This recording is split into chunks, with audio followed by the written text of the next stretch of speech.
Hello and welcome to TCOne 2016, the official WTCC series. I do apologise for the small delay we had there as we started to get ready for this broadcast. A few technical issues, as there always are when you first start up these sort of things at the start of the season.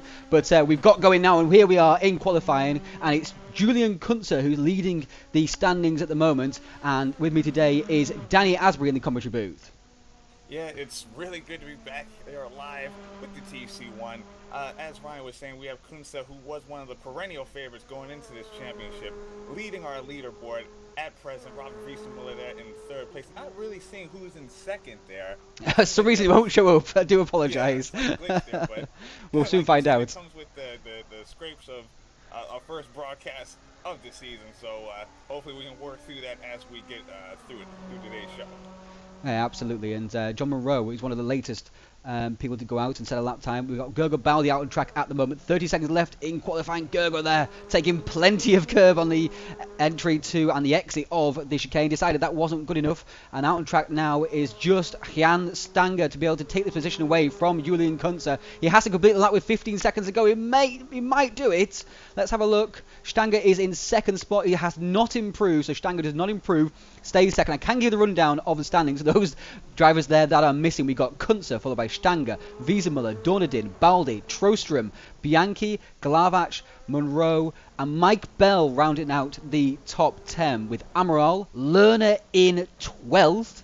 That's a turn up for the books. Bastos, Shepard, who top pre-qualifier, remember, in 14th. Kopp, return of Eric Strana in 16th. With Vieira 17th, Butcher 18th on the grid, last season multiple race winner, and of course already we are starting the first race. And do apologise for the glitch with the timing, but nothing we can do about it unfortunately at all. We can always do compare next car for you. And it's comparing there to Jan Stanger. We're ready for the first race of the season. Kunze versus Stanger on that front row, and away they go, and Kunze gets a great start there as they all head down towards turn one.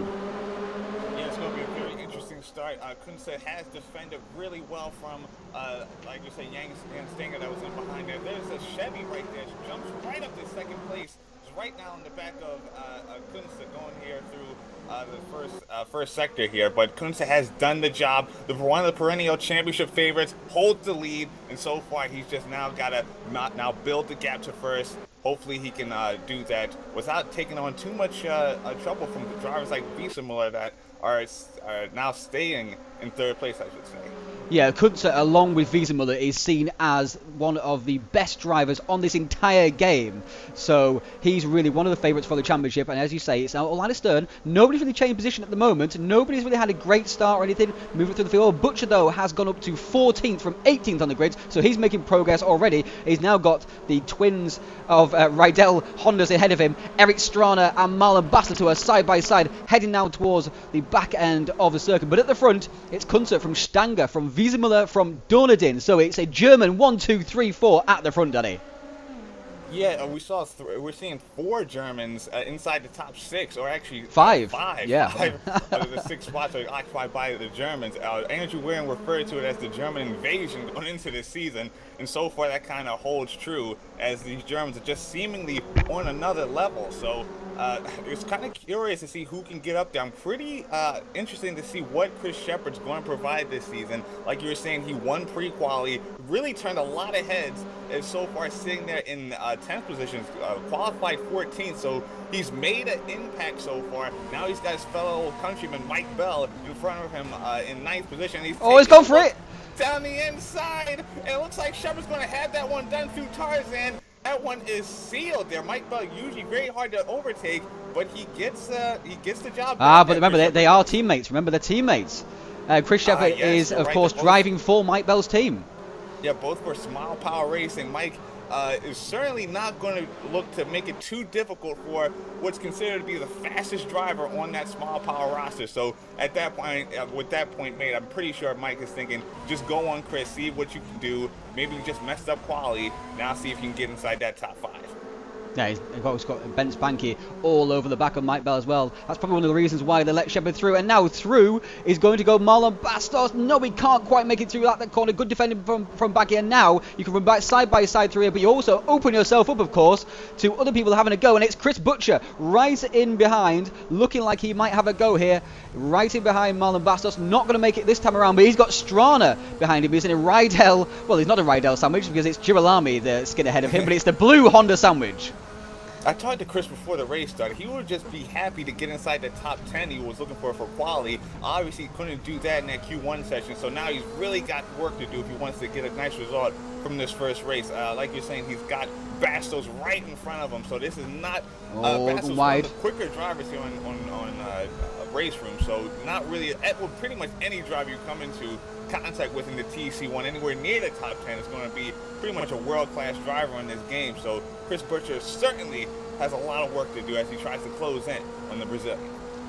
He does, and already out of the race, I think, is Aldedo Vieira. Yes, he is, and look at the damage on the front of that car. So he's had a terrible start to the season. Remember last season, Adam Vaughan commented that he always seemed to find trouble, did Aldedo Vieira, and Marco Müller out over the race as well. So those are the two retirements. Marco Müller's teammate, Simon Wirth, is still going. He's bringing up the rear of the field at the moment. Back to the front of the field. Stanger has been dropping away from Kunze, who's putting on a masterclass at the moment in that Lada Vesta. You know, in preseason testing, I was talking to Rob about this, Rob Wiesemüller, and he was saying he was so impressed from Jan Stanger. This guy constantly was able to win some of these preseason test events, and so far he showed that form here today and was holding second place. And like you're saying, I mean, even though he's getting dropped by Kunze, Rob Wiesemüller has been able to have a look at Stanger so far for that second position. But look at this is Rob's teammate, Jan Trostrom, who's sitting here in sixth position, right in behind that fifth place car, the only non-German inside the top five, as it were. Gergo Baldi. Yeah, Baldi, I'm sorry. And so far, Trostrom just can't quite get it done, though, but he's looking very menacing. Just thought I'd help you out there, Danny, because you did a game job of trying to get out of trying to remember who that BAL was. I'm only seeing the three letters on the left, and it's a little bit difficult. Like, okay, oh, now he's making a move. He's making a move, though. He's making a move. So let's go on board now with Gergo Baldi. Well, that's actually not going on board with him. Let's press the right button. There we go. And he's going to have a look at Dornadin down into turn one. Not going to make it happen this time around. Of course, the issue is, at the front of the field, everybody is so fast. Unless you're completely alongside going into the corner, you're not going to make a pass. So if you are behind, you're not going to outbrake any of these guys. We saw this last year with Miguel Nato and Rob Wiesemüller. Outside the normal drivers that were inside the top 5 or 10, these were the drivers that could consistently overtake the other elite competition. So that is going to be the mark of a championship winning driver. Can you make overtakes against world-class defense? And so this is the first time we get to see these drivers together here, obviously, at Zandvoort. It's going to be interesting to see how that breaks down. Yeah, and Wiesemüller is looking quick. You're talking about people overtaking, and you talked about Wiesemüller as well last season, was one of the kings of overtaking. Nato himself also, and Nato was never passed either. That was one of the great things about Nato last season. But Wiesemüller here is looking hungry on the back of Stanger, isn't he? Really looking like he's wanting to get past it. He's all over the back of him, within a car length at every single corner at the moment. Yeah, you know, we just, commented a couple laps ago how Stanger seemed to be holding serve to Wiesemüller, but now Rob is going to work. This is a 3-time TPS champion, and this is a guy, like we were saying, that knows how to make that critical overtake. And you can just see how Stanger's car is kind of looking a little bit vulnerable. The race is now near the halfway mark. Rob Wiesemüller knows how to keep the tires together. And even more than that, Rob just knows how to drive the car when the tires start to fall off. So this is the time the German's going to go to work here to get this second position. He's going to get a run now going into the first corner. I think this could be a chance we could see Rob Wiesemüller make one of the first critical overtakes of the season. Pulls it to the inside. Stanger closes the door. That's how you defend that through the first corner. Rob Wiesemüller. Oh, he's hungry though. He is hungry. He is very hungry indeed. So I think Stanger needs to watch out here. Yeah, and because now he's got Rob's now he's going to be more pressured to get this move done because he's got Dornadin right in behind him, and of course Alexander Dornadin. We saw him in the DTM Winter Cup a very heady driver, somebody that really knows how to keep his cool under pressure. And He does. I believe Durden is a guy that can win this championship because of that. He is kind of one of these complete drivers. Knows how to defend, knows how to attack, and is very consistent when doing so. So Rob definitely wants to get this move done on Jan Stenger and get into that second position. They're looking very menacing indeed as they go through the back part of the circuit. Put such a strain on that front left all the way through that section. You're constantly turning. Wiesemuller, not sure if he was having a look there or just defending from Dornadin. Maybe defending from Dornadin a little bit, who looking like he might snap at the heels. Now, just to put it in context here, guys, Kunze is teammates with, sorry, my mind is gone, with Lerner this season. And Lerner is down in 19th. 19th. He qualified 12th. One of the pre-season favourites, one of the championship favourites, and he is 19th. There was so much hype going into this championship about Moritz Lerner and what this guy could do. He's driving for Euronics, sim racing team, and a lot of people thought maybe this guy could have a surprise performance, even get a win today at Zandvoort. But like you're saying, so far qualifying 12th and now down to 19th.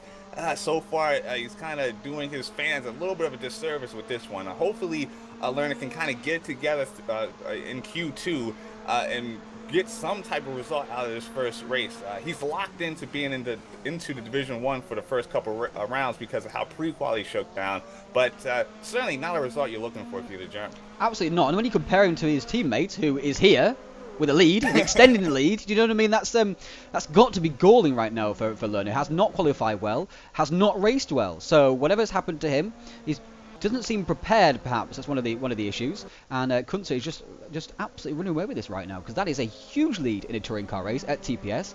2.5 seconds. It really is a massive lead. Only halfway through this race. I think Wiesemuller might be able to lap around about the same speed as Stanger, but he's been held up by as Kunze. He's been held up by Stanger. But even if he gets past Stanger, he then has to close a 2.5 second gap to get to Kunze, which is just not going to happen unless Kunze makes a mistake, surely. See, that's what I'm wondering. I mean, as Rob's looking desperately to get around Jan Stenger at this point, but that's what I'm wondering too, Ryan. How much of that gap is Kunze's absolute raw pace, and how much of it is Rob just kind of being frustrated here in this third position? Because everyone was raving about Julian Kunze going into this season. Donny, go for it. Wiesemuller made a mistake. That is close. Corner. Oh, you can speak on that better than anyone, Ryan. You were taken out there last year. I was. Yeah, there's not really a place to overtake, but Wiesemuller did make a mistake, and now Dornadin is under attack from Trostrom, who is the teammate of Wiesemuller around the outside. He briefly did go ahead on the track, but obviously on the outside, not going to make that stay. And now Baldi's hungry as well, looking for a place way through, and not going to make it this time around. And behind him is John Moreau, who's made his way up to 7th spot, with Glavach in 8th. Shepard is still in 9th with Mike Bell in behind him, but Shepard is looking hungry behind the back of this pack also. Shepard is running, by the way, with a backup set of pedals and doing very, very well indeed, it looks like to me. Because to be able to run with a backup set of pedals with just minimal practice with those, and then different pedals to what he has normally as well, and to run at the pace he's running right now, the hot pace of the top 10, and that's impressive. Yeah, at a world-class level, that is just absurd to kind of change equipment last second like that. Maybe fans of sim racing that maybe are not that into the actual driving don't realize how difficult that is, but certainly incredibly commendable for Chris Shepard to be inside the top 10 in a world-class field like this. I'm really curious where John Monroe qualified to be up there in 7th, because this is a driver I really didn't expect too much of. 9th, I think he was. Wow. And so John has really shown the pace here. Normally one of the top drivers within TPS, but John can kind of get a little bit distracted. He does real-life racing, so sometimes he just can't quite devote the time to sim racing like he would normally want to. But it's nice to see him in the first round of a championship to be inside that top 10 and looking very strong indeed. I'm curious to see if he can get into this fight with Gogo Baldi for this top 6. Who?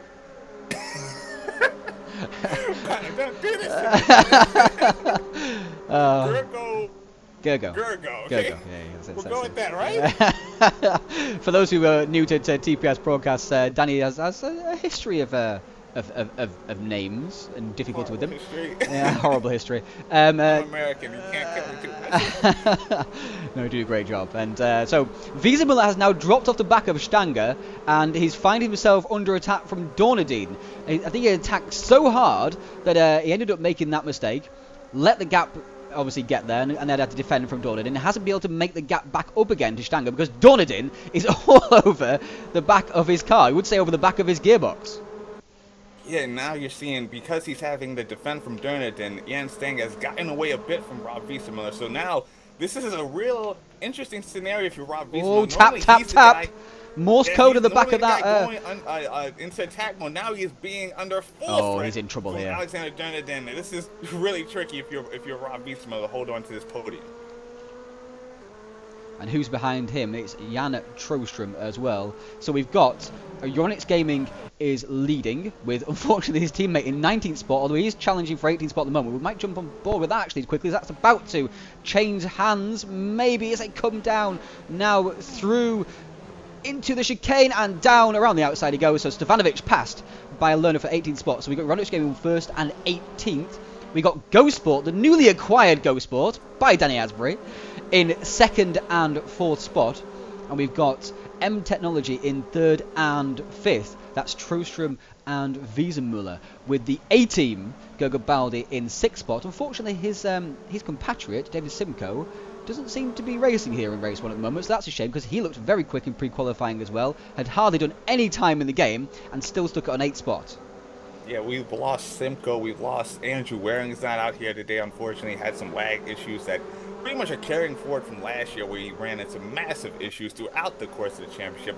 Unfortunately, those have continued here today. So this is a driver that could have challenged for pole position. That's the type of pace Andrew Waring was bringing into this thing, and unfortunately not even on the grid. So it's always a bad spot where we see drivers that show potential, especially in pre-quali, and that can't carry through to this first event.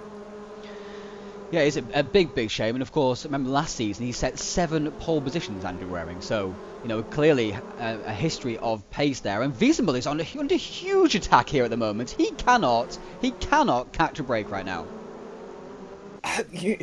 I'm not sure what this is, because is Rob kind of running into a little bit of pace deficiencies? Maybe he's having some look at tire him wear crawling issues, over the back of him.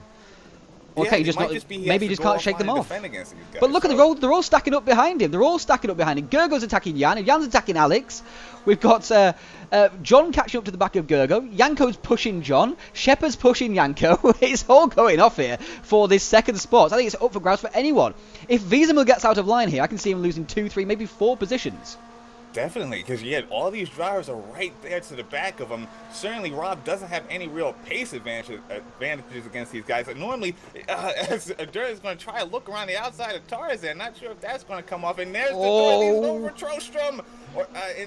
Closed back. Everyone's back. Hi, I'm here. The stern. I mean, Zandvoort's such a hard track to overtake on.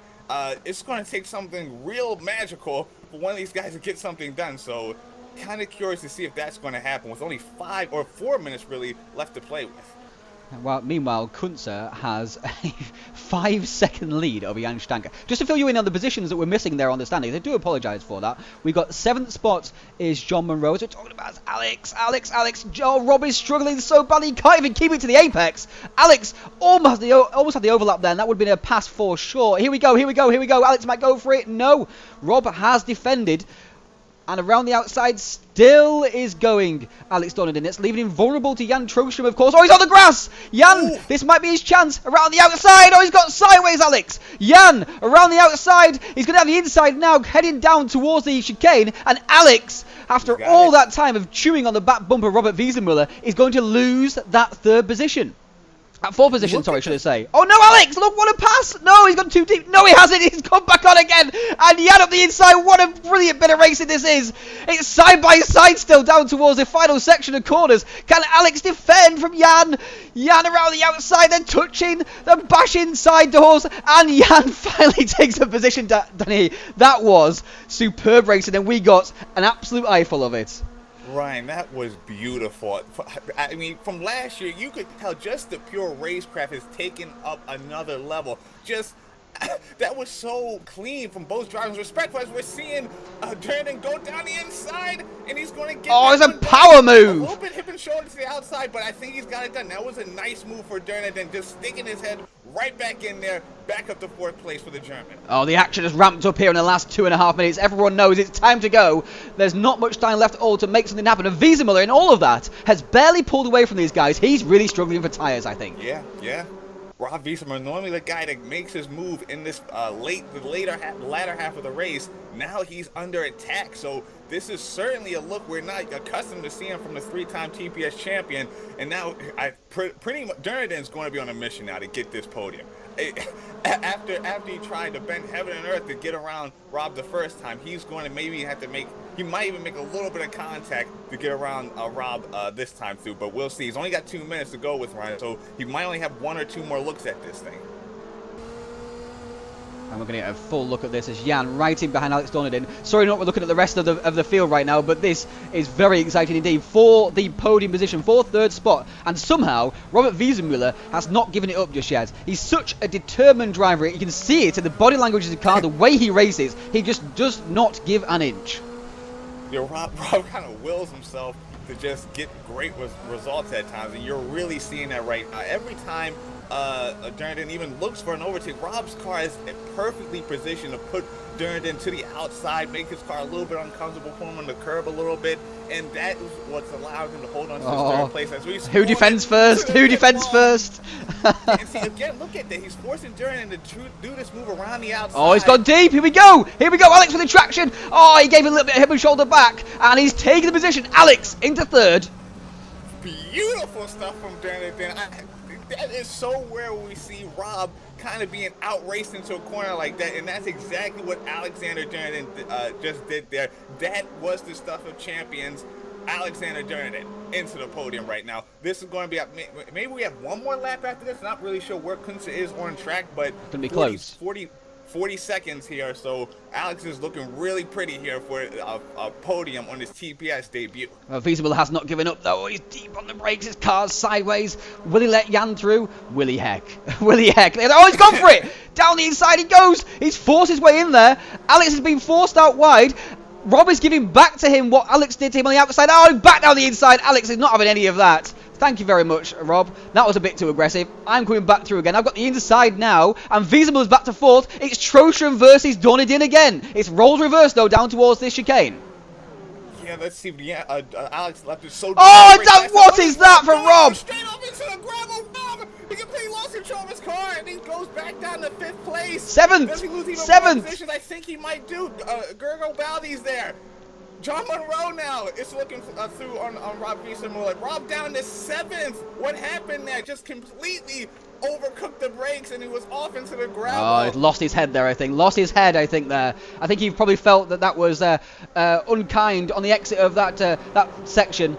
But now, I think the race is finished, Danny. The race has actually finished. I do apologise for missing that, but Jürgen Kunze is the race winner. Jürgen Kunze wins the first race by an absolute country mile from Jan Stanger. Donadin brings up 3rd. Trostrom, Baldi and Monroe beat Wiesemuller to the line. What are your thoughts there on that final set of corners? It looked like Wiesemuller was, from our point of view, of course, Wiesemuller was unkind to Donadin, so Donadin was, basically, I'm going to be unkind back. What did you think?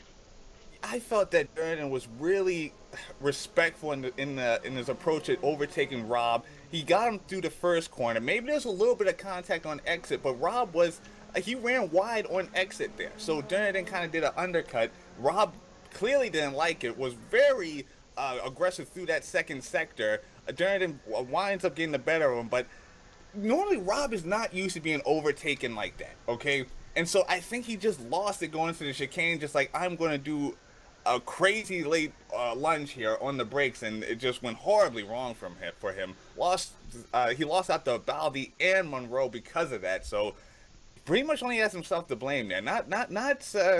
Definitely not a good spot if you're Rob Wiesemuller. He needs to kind of get himself under control here going into the second race, but Going down the field, you're seeing drivers like Eric Strana was a driver everyone was kind of looking to kind of see what he was going to kind of bring to the table. A 14th result is not bad from Strana. Certainly, we've seen better from a former TPS champion, so kind of curious what he can do as the series progresses. Moritz Lerner there only recovered to 18th. I mean, he qualified 12th and then went down to 19th, got one position back. That's not a good start to the season for him at all. But the standard of driving is so high. You've got Eric Strana, a former TPS champion, down in 14th. Now, of course, remember, we do know that he hasn't obviously been racing from very much at all, if at all, lately. So that's one of the reasons behind that. But he obviously 14th is quite good for him because I'm trying to get my words out here right now while I do admin things at the same time. I do apologise, guys. 14th spots, it just shows you just cannot just rock up, despite the fact that the game is very easy to pick up. Strana is obviously a very, very quick driver, and it's the same engine as what he's been used to over the years. It feels familiar when you're driving it, yourself, Danny.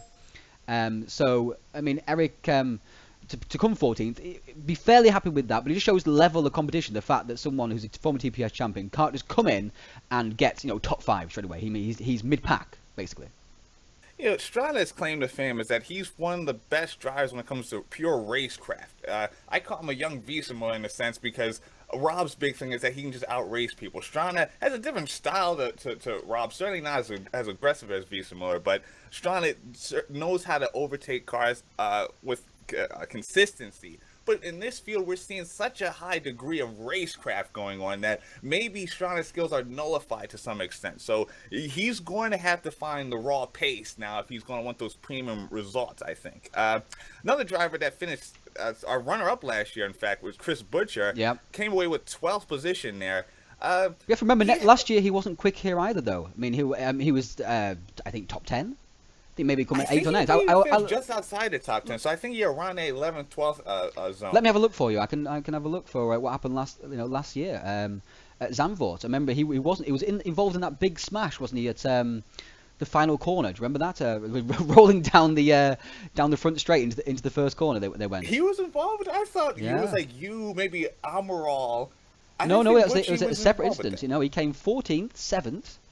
And so look here for race 3. 1 second. 14th, 7th, and 8th.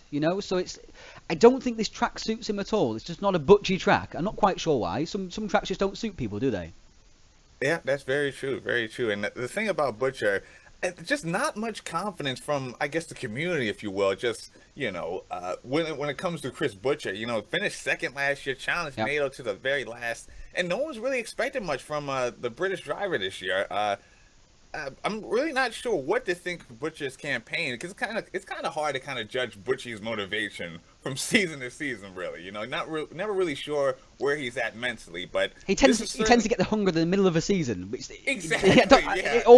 But you can't have that. To win a championship, you have to go from the very start. And we may see him, at the second round. Perhaps he may build and be a bit quicker. But at the moment, it definitely needs to be like that. Just so you guys know, we do have more races coming up. We have it's a 3-race format. It's qualifying for each of those 3 races. So don't worry, there is more action for you. The end of that race was spectacular. And we're going to have a quick break. At the end of the broadcast, by the way, or maybe between race 2 and race 3, we've got a very special announcement for you guys, a video trailer for you guys. A new league we've got coming up, so looking forward to that. I'm drinking my coffee out of the WTCC cup today. Got a few of these to hand out, and we'll do that throughout the season. We've also got a bit of a knockout competition cup coming, haven't we, Danny? I don't know if you've seen that in the forum, but Mike Bell has drawn up it's because there's 32. You can do a round of 32 knockout. So each driver competes against each other, and whoever wins. Beats that driver in a race, gets a point. It's a best of 3, and they go through to the next round in the next event. So that could be quite interesting as well. Whoever wins that will end up with a WTCC 2015 season review box set. And when I say box set, I mean like 100 hours of footage or something daft. It's absolutely insane. But thank you for WTCC for sending that to us. We're going to have loads of race room goodies to give away throughout the season. And for the first time ever, Danny, what do you think to this? Trophies to the winners of the rounds. So the person who scores most points across a 3-race event, and trophies to the people who finished first, second, and third in the championship. See, Danny's obviously had his finger on the pulse with this championship. You know, really. What do you think to that? When there are trophies, it goes to the next another level. You know, yeah, it's gonna be good. We definitely saw that there in that first race. So clearly, the drivers are very aware of the trophies. Yeah, probably. We would think, right? So we'll be back in just a couple of minutes here for you guys, and enjoy a couple of videos.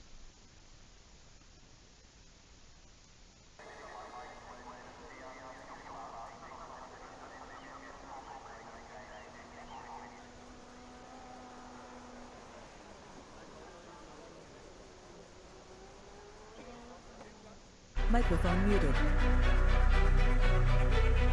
Last year brought a mix of the old and new, as TPS rookie Kevin Roden challenged the established frontrunners in Miguel Nato and Chris Butcher for the title.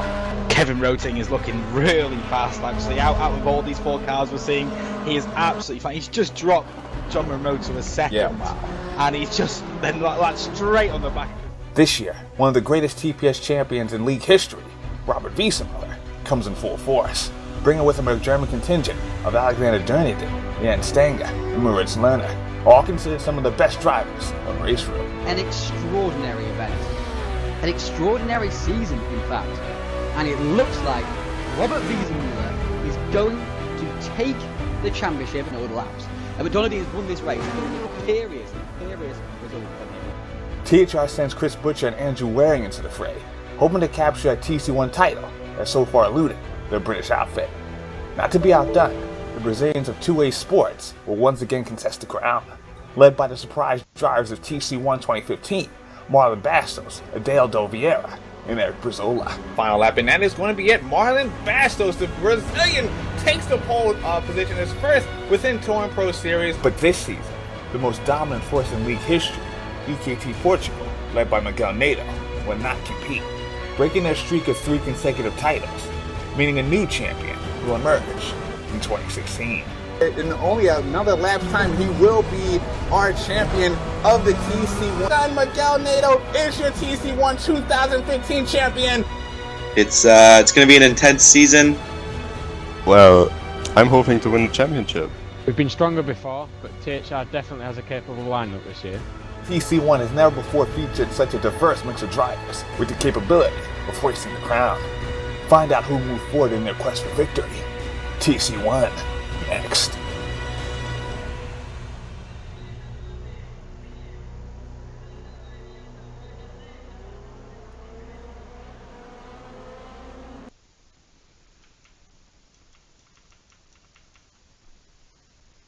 Microphone Hello there, and activated. welcome back to TC1 2016. Thank you very much to Danny Asbury for that video. A hype video indeed it was.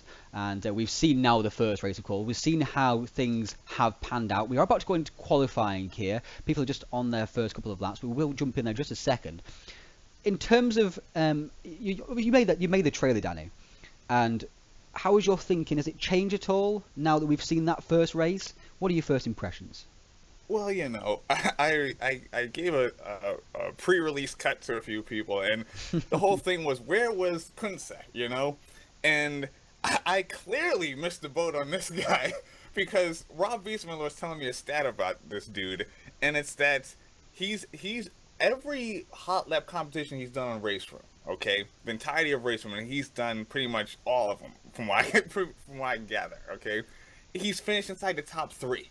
Okay, he's never placed a time outside the 3 best in the world, and this goes across formula cars, GTs, obviously touring cars like this. This guy's an absolute animal, and he put his stamp of authority on this first race, Ryan. So I mean, clearly this is the guy that might be one of the all-time drivers that we've seen here in the Touring Pro Series. I mean, if he can keep up like this, it looks like the kind of driver that if you allow him to lead, that's it. Game over. Absolute game over. Yeah, he strikes me as this Keith Lee esque driver that, yes, once he's in the lead, absolutely forget about it. A Van Dorn type of driver that once they get out in front, pretty much signed, sealed, and delivered. So I'm curious to see him put in a position where he's going to have to deal with traffic, because at some point that is going to happen. Only a 5-minute queue sessions, and considering there are 3 queue sessions each round, you're going to mess up at some stage. So once that happens, I'm very intrigued to find out how Julian Kunze is going to get on with that. And speaking of Julian Kunze, my apologies, no sound. I will turn the sound back on for you guys. Speaking of Julian Kunze, he's already provisionally on pole position from Gogo Baldi, and he proves once again. So there you go. It may be that we've got another Julian Kunze domination coming up here, guys. There's a minute 30 to go in this right now. Gogo Baldi is his closest challenger. He's just a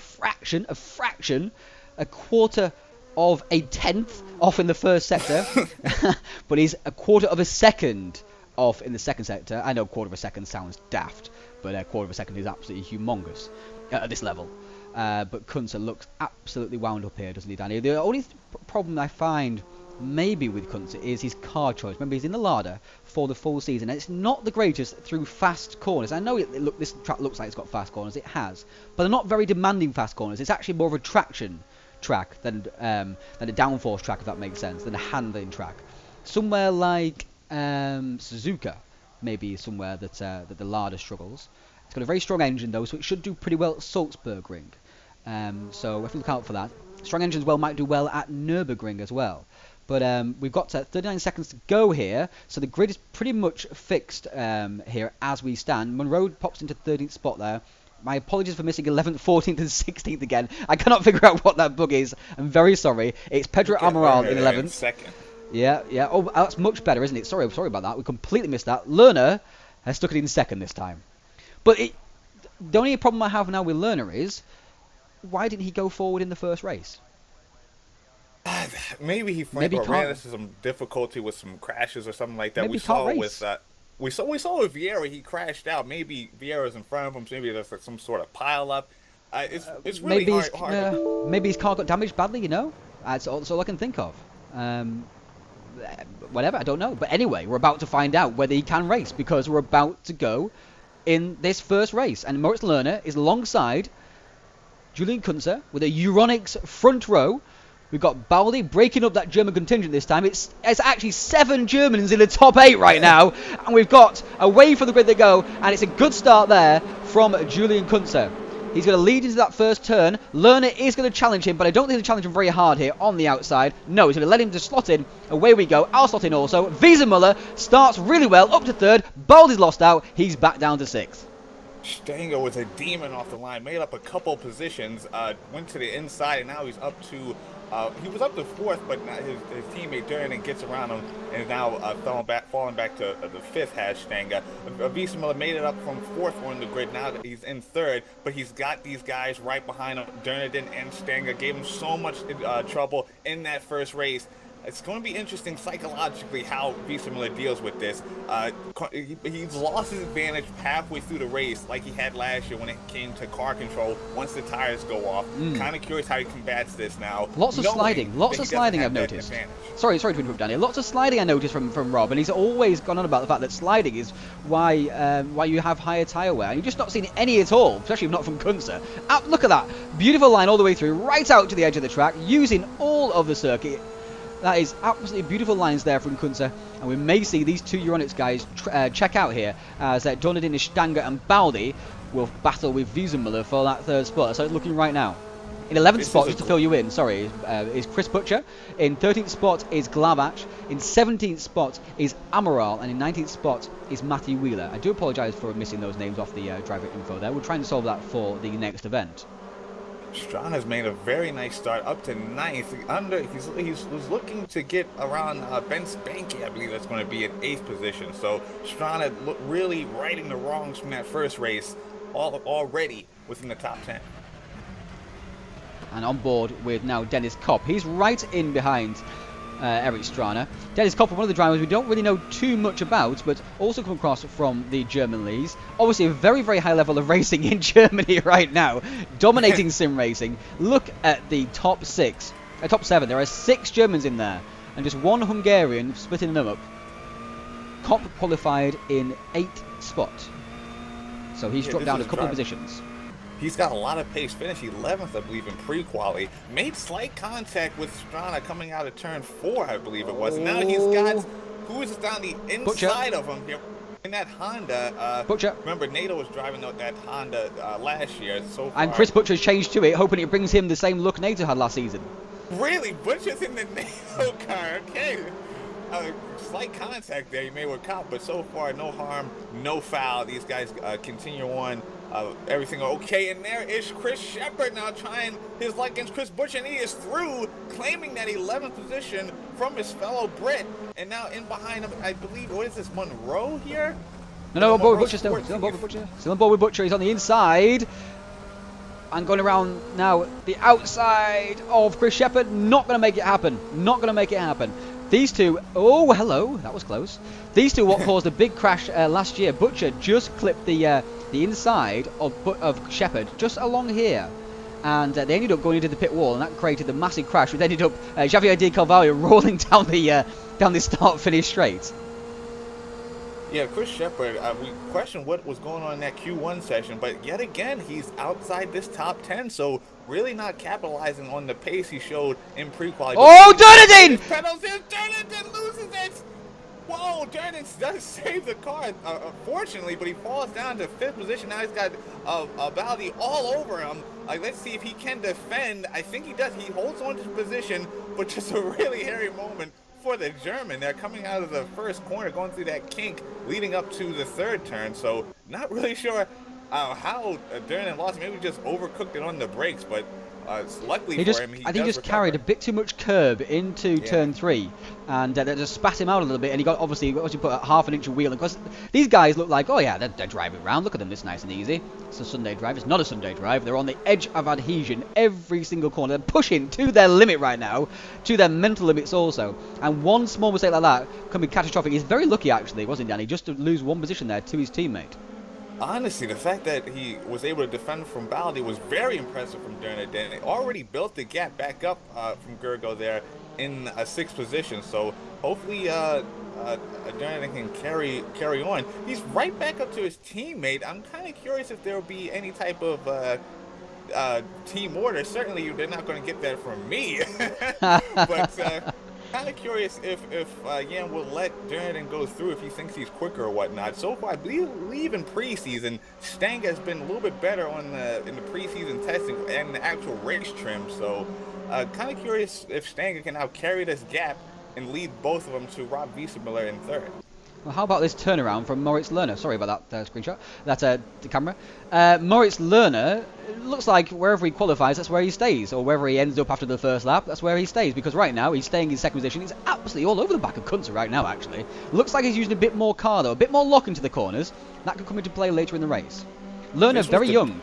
17 years old. This was the best thing for Moritz Lerner to sit there, obviously qualifying 2nd, right behind his teammate. There's not much emphasis to really try a move for this 1st position, and he can trust Kunze to just hold the pace. They're probably driving the same, if not similar, setups. So he knows what Kunze can do, and just sit behind him, let him lead them around the track, and hold on for a really solid 2nd position. Yeah, we've got all kinds of people trying to swap positions here. We've got Ben Spanky. He had a bit of a quiet race in the end, in race 1, and ended up in mid-pack, and now he's in the top 10, fighting for, he's actually in that 8 spot, of course, fighting in that top 8. Trostrom and Baldi were also hard at it earlier in this lap, so there's plenty of action right now. People just fill each other out. Of course, the standard is so very high that it's so difficult to overtake because everyone is at such a high performance level that they're pushing the cars to the absolute limit. There's not much further they can go with them.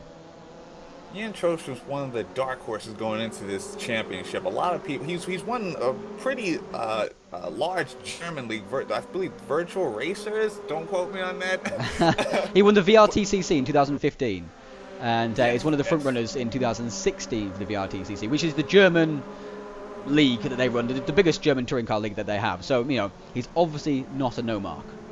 Yeah, so I mean, this is why a lot of people really respect Jan Trostrom going into this thing. They know he has the racecraft. They know he's been in big situations before, and so far he's showing through here in this first round of the championship. As we're now on board with Mike Bell, who quietly, I believe, came away with 9th in that first race. So, did he? Yeah, yes, she's really showing the pace is nice. Mike Bell. Missed out amongst all the excitement. So. Yeah, Mike doing fantastically well in pre-quali. He set a fast lap time really early on and just stayed there. So not a big surprise to a lot of people, but it's definitely a surprise. He's right up there and performing at a very high level right now. Yeah, kind of curious. And look at Amaral down the inside of Butcher. Where is Amaral, of course, Mike Bell's teammate. Oh, Baldi! Sorry, Baldi is in trouble here now also as well. That was Monroe. Sorry, not Butcher. Sorry, I get confused between the two THR cars. They're both the same. And look at this gaggle of cars. We've got Glavach leading Butcher, leading Baldi, who's dropped back. Obviously, he's maybe had an incident with Trostrom. He was up there in 5th spot, wasn't he? Ahead of Trostrom. We've got Bogdan in there as well. Amaral, Monroe, Bell. Bogdan will always like to mix it. He'll be loving this. Something might have happened because Stenger has fallen behind Trostrom as well. Stenger now maybe even being challenged by Ben Spanky. So clearly the field is now shuffling around here. We're missing all the actions. All happening all at once. Ben Spanky around the outside of Stenger. And he's got it done. What a beautiful move that was. Here's Eric Stroud on the outside of Stenger, so Stenger completely losing track here. Maybe there's some type of contact between him and Baldi or something. I'm not quite sure. That's all been happening, hasn't it? I thought Stenger had a bit more of a gap, and because he was ahead of Dornadin, remember? He was. And now we've got Trostrom all over the back of Dornadin. We've got a very lonely Robert Wiesenmuller in 3rd spot.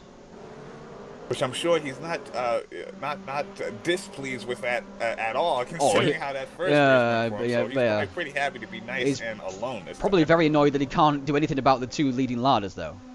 Yes, just completely outpaced at the moment. So he might just have to figure out how to beat those guys in later rounds. Yeah, and a lead Romanian driver of all time, Karamadaro Andrei Bogdan. Up the inside now, though, goes Pedro Amaral. He's going to get it done. Yes, he is. Going to go through. And now Monroe looking for some pieces dropped from the table as well. And Bell around the outside in 16th spot. Oh, and off the track! Off the track! Did Bogdan just push Amaral off? I don't think he pushed him off. Oh, he's pushed Mike Bell, though. Hello. They're not best of friends. Karamadaro. Oh, Mike, not liking that. Has a little go back at him. Karamadaro should not be taking that position. He definitely hit Mike Bell there. Karamadaro should be letting him back through.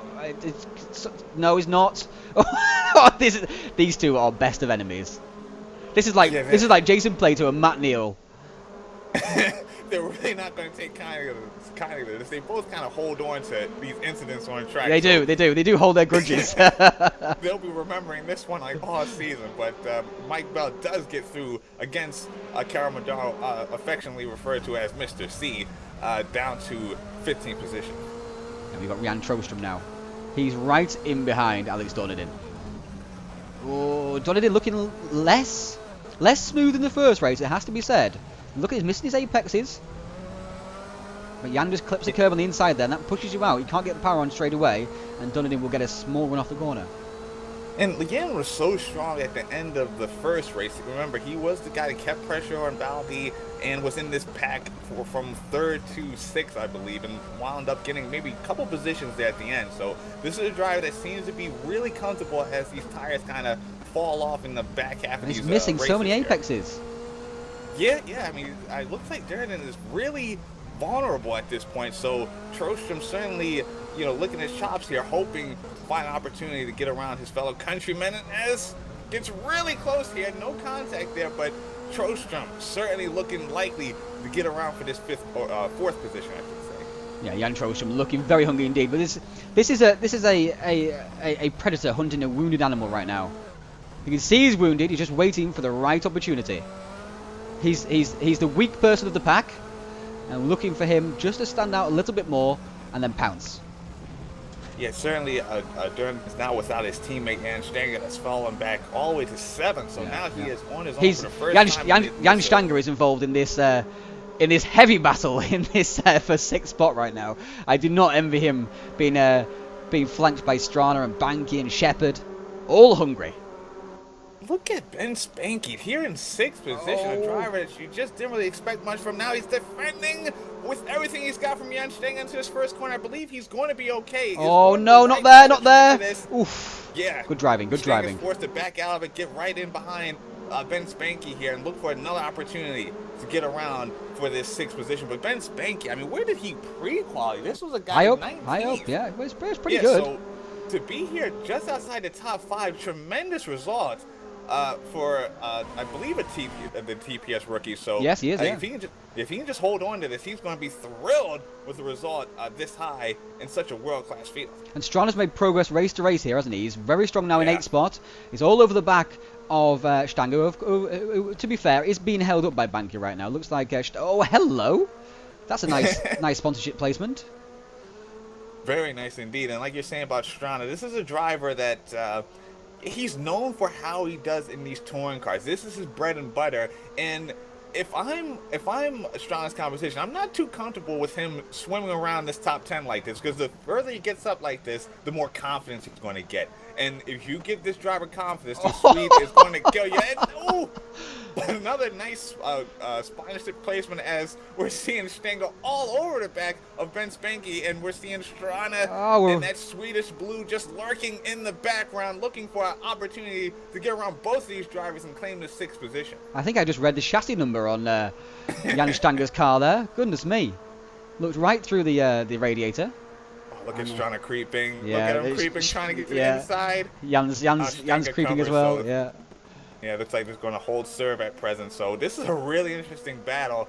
Not really sure how much time is left in the race here, but you got to assume we're getting close to the end. So these guys are going to start pulling it all together. You got 6 minutes, so now this is the danger zone. This is fight time for these drivers. Time to get these positions. Otherwise, they're going to be forever kind of just stuck, if you will. So it's going to be interesting to see how this pops off. Yeah, it's go time, isn't it? You know, it's the last quarter of the race, pretty much. It's go time. Yeah. And we're seeing now Trostrom still in the back of Durden. So Durden has defended well from his countrymen, but again, like you're saying, Ryan, Durden has not looked as convincing as he did in that first race. So it's clearly going to have to really defend like heck to hold on for these final 5 minutes. So still plenty of time here for Stenger to get that done, or Trostrom to get that done. I'm sorry. And here's Spanky back under pressure from Jan Stenger, of course, Durden's teammate in Go Sport. And these guys are going to go side by side into this chicane here. I believe Ben Spanky's in the right position. Let's see if Stenger can leave it on the brakes. A little contact, and Stenger just holds it down the inside. I think he's going to get that one done. No! Spanky's not letting this one go. He wants this 6th position like nothing else, and he's going to hold on to it. Well done from Ben Spanky. Beautiful defending there. Not to be outdone is Jan Stenger back up the inside, but and look, we're on board Strana looking for pick your lane. Gap. They go to the inside, Strana hooks it to the outside. They're going to be maybe 2-3 rides going into the first corner. Let's see how it goes. Stenger, he's going to have it. He's wide. Strana down the inside. He's going to take both of them into the first corner. Eric Strana down to 6th position. It's 2 by 2. 2 by 2. Strana's going to hold on to it, and that is what the Swede has made. Oh, Banky's lost out. Banky's lost out. Wow, that's unfortunate for Ben Spanky. No, he's out. What happened there, Ryan? I think he may have disconnected. Did he just get bumped wide and into the wall? I mean... No, he just stopped, didn't he? So it's called that. He didn't hit any walls, no damage. I think he just disconnected. Baldy, by the way, out of the race. I didn't notice that. So he's not a good race. And here comes Trostrom down the inside of Durden. Finally, he's been looking for that move for several laps now. And here we go. This could be it. Yeah, this is the move Trostrom's been waiting for the last, I would say, 5 minutes. But Durden's been so hard to overtake. And into this corner in particular, Durden leaves it so late on the brakes, he's almost impossible to get around right there. Can even overtake other cars as well. So certainly it's going to be a tall order if you're Jan Trostrom with only 3 minutes left now, as we're picking up now with Julian Kunze dropped his teammate to a considerable margin at this point, but I'm pretty sure these guys are pretty content to take it easy at this point, as the 1-2 is pretty much in the bag. Take it easy. What will happen when they're not taking it easy? Oh, goodness me. You know, I don't think Lerner's really going to challenge Kunze at this point. I think he's content Look with at the lead they've got. Look at the lead they've got. 5 seconds. Yeah. Absolutely unbelievable. Julian Kunze is putting on an absolute masterclass. This is one of the best. In fact, I'm going to say it right now. This is the best TPS debut I've ever seen so far. If he does this again in third race, that is absolutely stunning. He's completely dropped Visa Miller. He's shown the door to Durnit and Jan Stenger, Eric Strana, Chris Butcher. I mean, you're right, Ryan. These are seasoned veterans, and Kunze is looking like he's on a completely different level. This answers the question that we asked in the first race. Is Rob outpaced by Kunze, or was he just held up? Clearly, Julian Kunze is just the class of this field, both pace-wise and consistency. So I'm just watching the whole lap just to make sure he's not missing the corner somewhere, because he's going so quickly. Just making sure he's racing the same track as everyone else, because it doesn't feel like it. Yeah, certainly. This guy just seems unreal at present. Have to give a shout out to Lerner, only about 1.7 seconds off his teammates. But what happened in that first race? It's just a complete collapse. Almost a mental collapse that first race. From Lerner, because I mean, we're seeing maybe his car was very pace damaged, you know. driver, so. We've been charitable by saying that maybe his car was really damaged, but it didn't look damaged, didn't it? You know, and he's back in 19th spot and stayed there. Well, he got to 18th, but he stayed there the entire race. So that was very strange indeed. Marco Mueller here is involved in another battle pack. We've got Kopp heading this up, who's slowly but surely gone backwards through the field. Remember, he qualified in 8th spot, was 10th after the first time. He's now 14th. Just filling in on who's 13th, it's Pedro Amaral. 9th and 10th are Glavach and Butcher. Those are the three chosen drivers that we can't see on the standings. I do apologise. And we've got very, very wide Eric Brazola there on the outside of the final turn. Marlon Bastos and Aldeldo Vieira not doing very well at all. Remember last season, Bastos won 2 races, didn't he? Oh, hello. He did. Well, he just spun as well.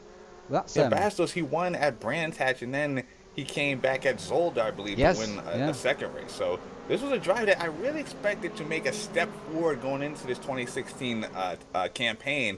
And so far, not really showing that type of pace here in this first leg of the championship. He did pre-quality, I believe, like 14th, 13th in that area. So certainly, hopefully he can just kind of pick it up as the championship progresses. We see Sean Jacobs here absolutely rinsing his tyres. Absolutely rinsing his tyres. You can hear them screeching go around the hairpin there. But Sean is... There's cybers everywhere. Is his car damaged? Look how beat up that car is, right?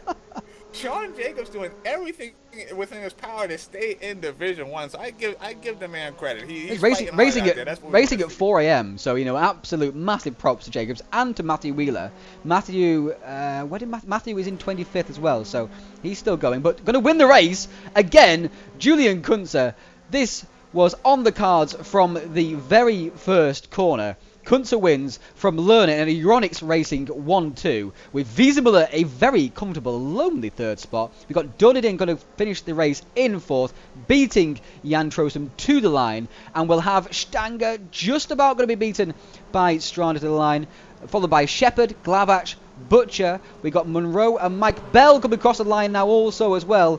They're going to go across the line. That's Mike Bell's beat up car. Man. Look at that front left. Amaral right in behind him with Kopp, Stevanovic and Maciej Sakovic. We haven't spoken too much about him. He finished in 16th spot.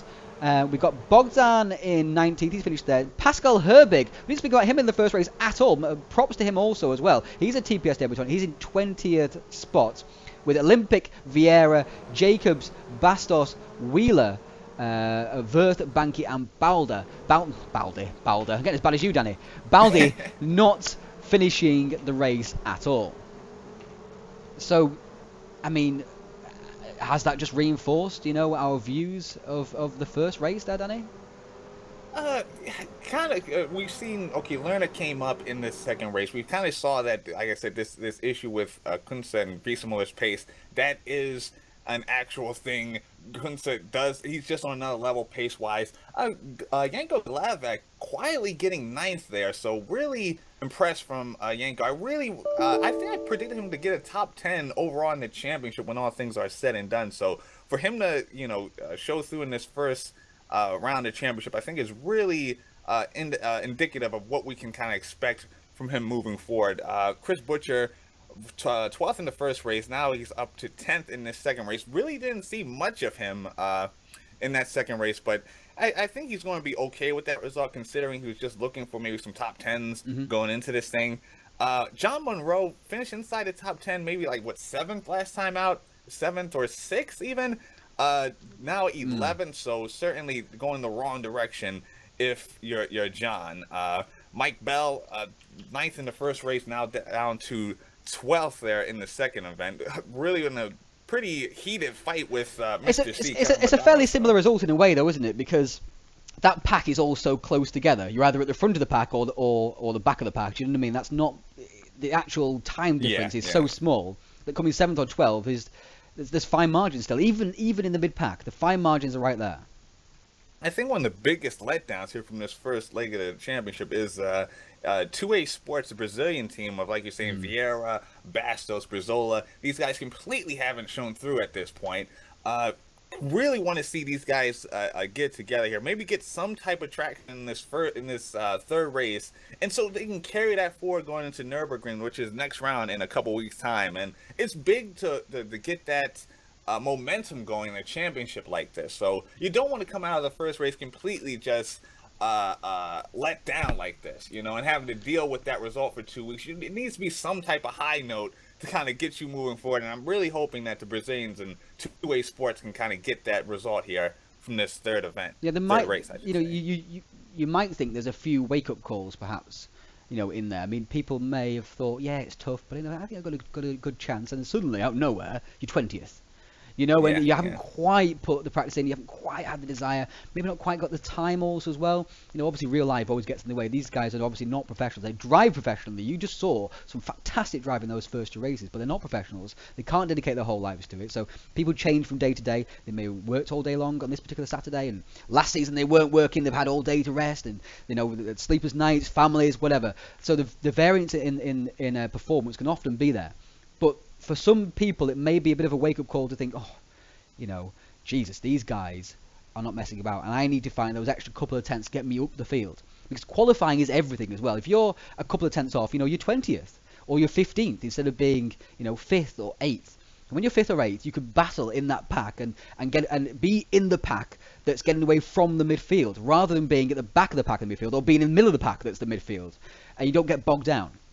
It makes a difference. Obviously, the big example of that is going to be Lerner, who queued 12th in Q1, and then obviously queuing second in Q2, and that's the difference right there. Didn't have to overtake a single car, and he comes away with a podium. So, these guys have to find the Q pace. I know Mike Bell kind of slinkied around there too. I think he queued 10th in Q1, then fell back to 19th in that second Q session. Monroe also queued very well in that first session, not as well in the second. You saw Ben Spanky, he didn't qualify quite so well. He's like, I think Simcoe. I think he was. Simcoe's not with us, but you're right. It was Ben Spanky that queued inside, or just outside the top 10, and just made a really nice run to just, you're saying, get it within that pack. Yeah, and he qualified, I think, 10th for the second section, but I think he was like 15th. For the first section, it made a big difference because he was nowhere, not nowhere, but he was mired in that pack in the first race, and in the second race, suddenly he was factor. And it really does make a massive difference. Again, it's not just the fact that the track is hard to pass on. It's just that the level of driving is so high that these drivers are pushing their cars to the very limit of what the cars can do. You're getting to the point where the cars can't go any faster. So if you're stuck behind somebody and your car they're pushing their car so fast it won't go any faster, then you're not going to get past. So qualifying, I think, is going to be very, very key for a lot of people at this time. Julian Kunze just putting in a lap time in practice, which is lower grip than race, that will be very, very quick in the race. Right there, and just the in guy, practice. It's just insane, isn't he? The guy I want to see, speaking of these Q times, that jump forward a bit is Eric Strana, because we saw him progress an absolute clinic there in that second race. How he just behind, Stanga and Banky waited for that mistake, positioned his car perfectly to overtake both of the cars. That was the move of the event so far, and he's done that now in the first 2 races where he's qualified back and he's just moved forward about 5 positions or so. So I'm curious if this driving just even qualify inside the top 10. I believe Strana can be a force. So I really want to see him put a nice Q3 together here as we're starting with 5 fresh minutes on the board. Last Q session of the event tonight. Really looking for the Swede, Eric Strana, to get something done. Yeah, we're just going to go into that in just a minute for you guys. We've got a very big announcement for you guys. Here's a trailer for it.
Microphone activated. Well, Danny, what do you think to that?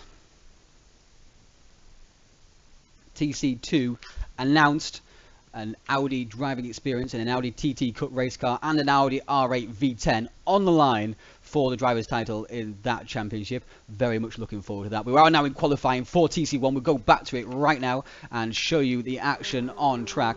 We're going to go straight away with Marlon Bassos, who's going to finish his lap first of all, I think. And there we go. Everyone finishing the laps, in fact, actually. And it's Julian Kunze, who else on provisional pole position.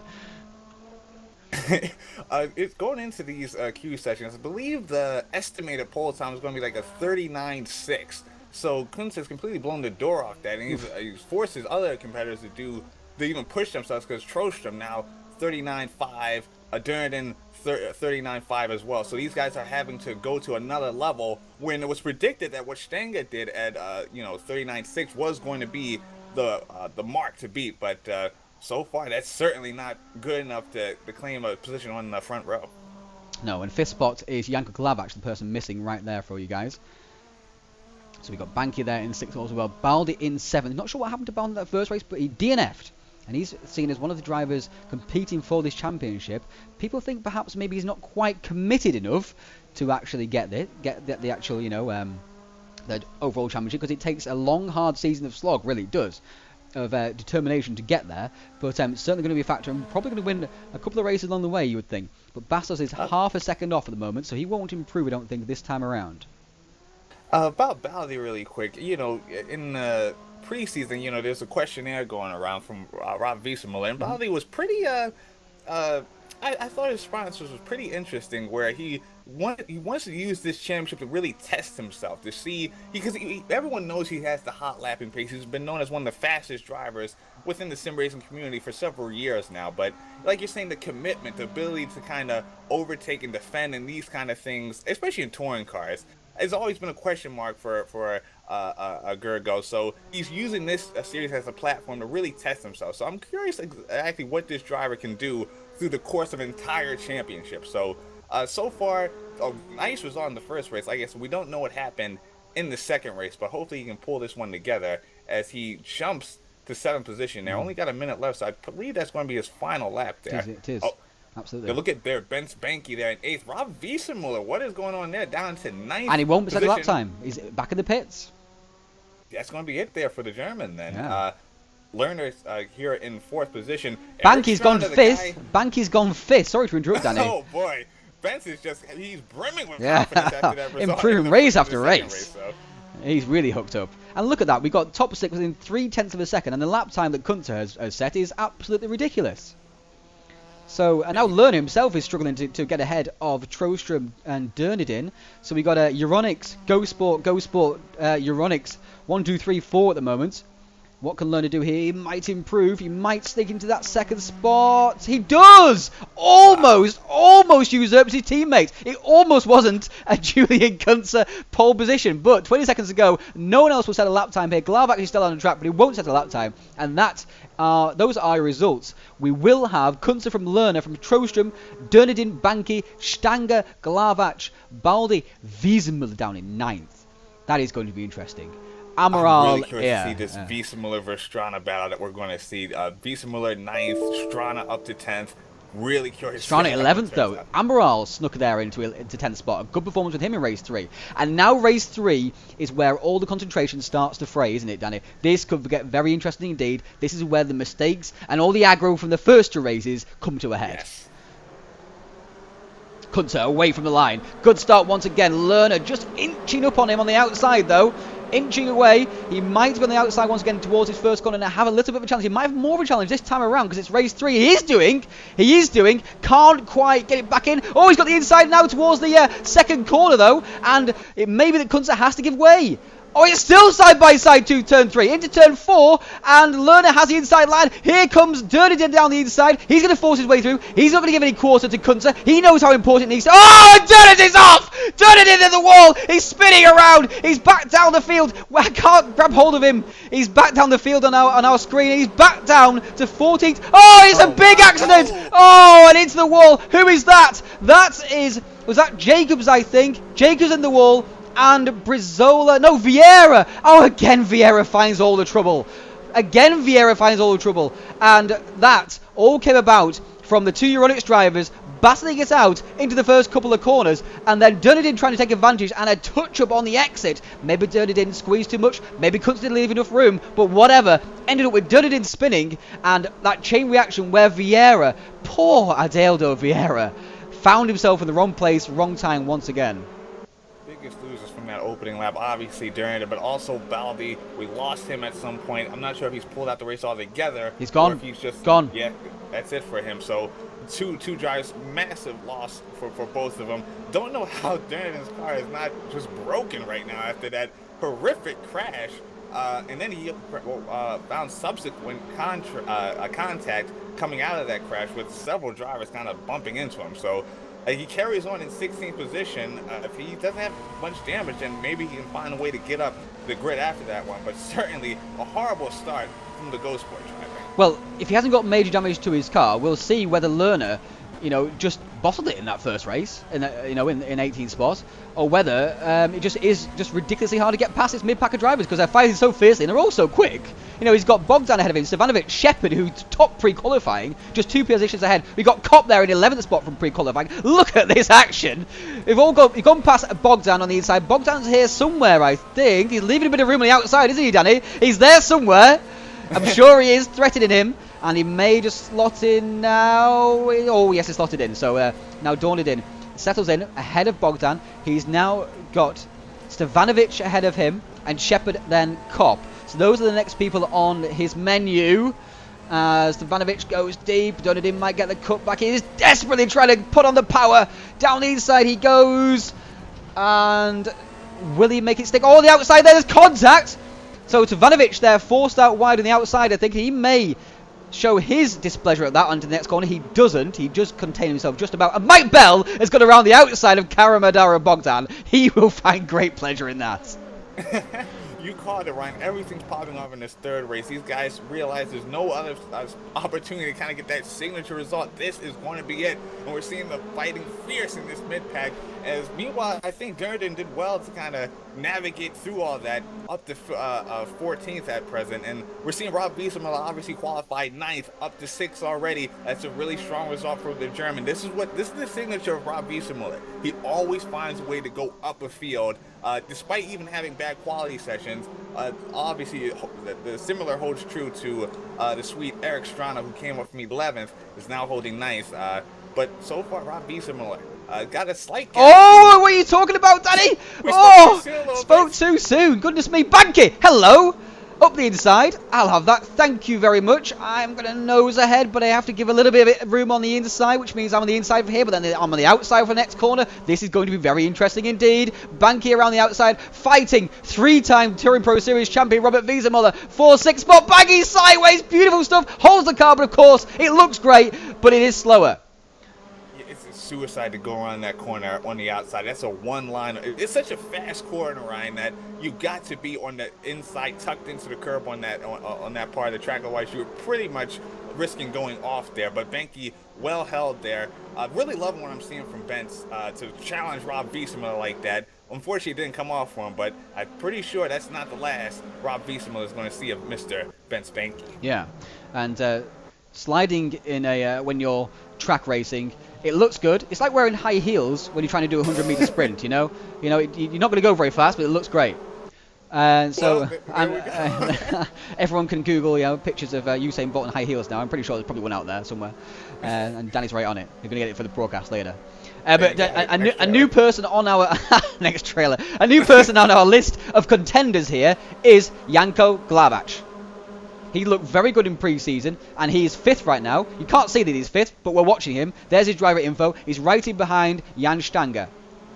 This is a driver that really didn't show through in that first race. Obviously found his legs in the second, finished 9th, and now right there with Jan Stanger inside the top 5. He's got a nice gap to Wiesemuller, so this is something that he could actually hold on to, or even in fact improve if you're Janko Glavac, a driver that's got a lot of a racing experience. You don't really hear about Glavic's pure race speed, but a driver that's got really superb racecraft, and he's showing it here as these races go further and further into the second, now into the third. So Glavic only getting stronger. This is the type of result you kind of want to pin your hat to going out of these Zandvoort rounds and going into Nürburgring. He's looking smoother than Stanger as well, I have to say. Stanger looking very aggressive right now, and Glavic's looking very, very smooth indeed. Now that he's not involved in that, that 8th, 10th, 12th battle pack that goes on, that disrupts your rhythm, and you end up not being able to make any progress because someone's attacking you at every single corner.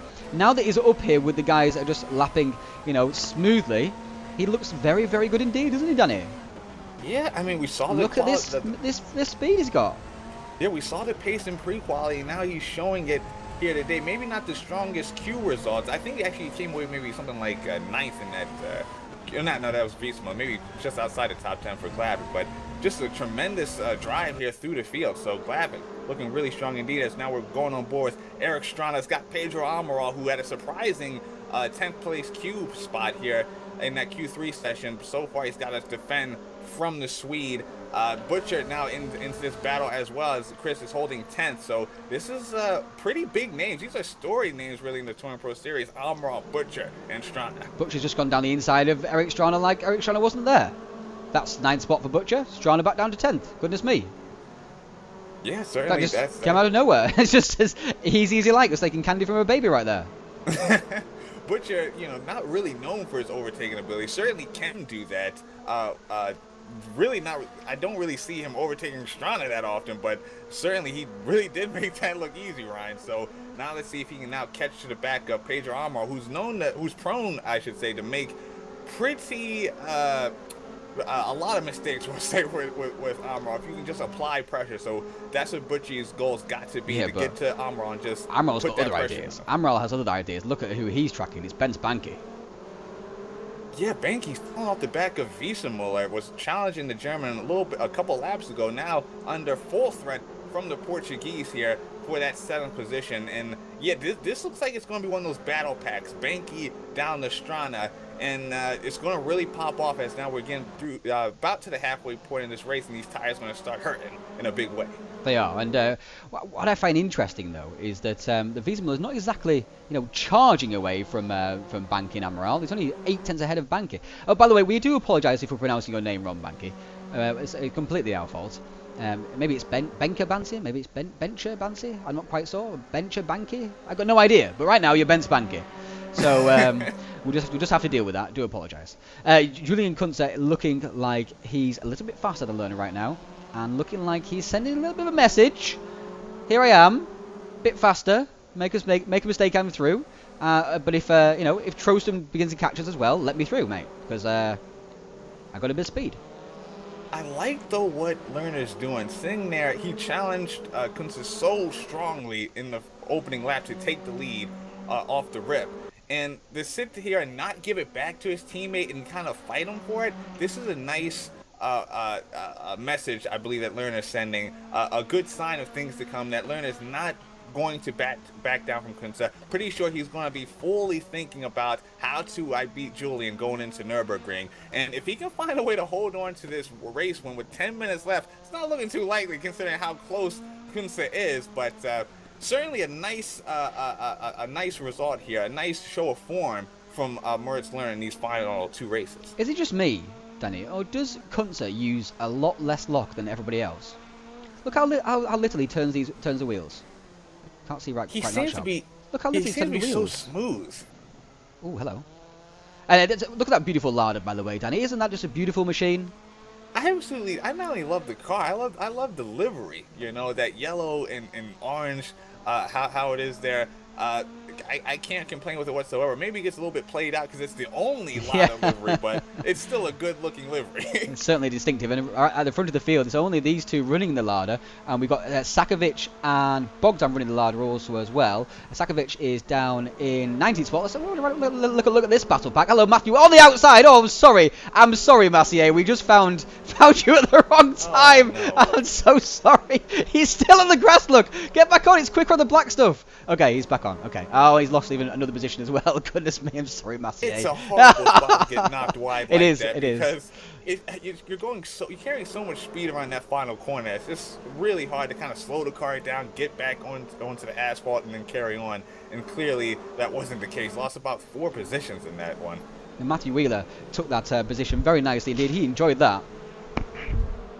Here we have Eric Brazola, one of the 2A sports guys, and once again, it looked hopeful for 2A. They had 2 drivers inside the top 10 briefly in that Q3 session, fell back to 14 and 15 once all things were said and done, and now Brazola is the strongest runner out of all of them here in 18th spot. So clearly 2A going to have to get some things sorted going into round 2 at Nürburgring, but so far maybe Eric Brazola can get some type of result for the Brazilian outfit. Yeah, and Kunz looking ever more threatening on the back of Moritz Lerner here. I think we may see a change of position before the end of this race. It's absolutely all over the back of him, isn't he? I mean, it's really hard to see, Lerner holding off Kunze for 8.5 minutes. I mean, considering how strong Kunze looks, how like you're saying, he's using less lock, it seems like, so that means less tire wear. So we've seen him really just step away from the field at this point in the race. So unless Lerner can match that type of tire preservation, that type of technique once the tires go off, then yeah, it's going to be hard to see him holding off to this one as he goes pretty wide there into the first corner. And yeah, Kunze, he is pretty much eating him up at this point. It's only a matter of time. The mistakes are coming, aren't they? Those tiny mistakes are coming. Lerner's doing well to hang on though.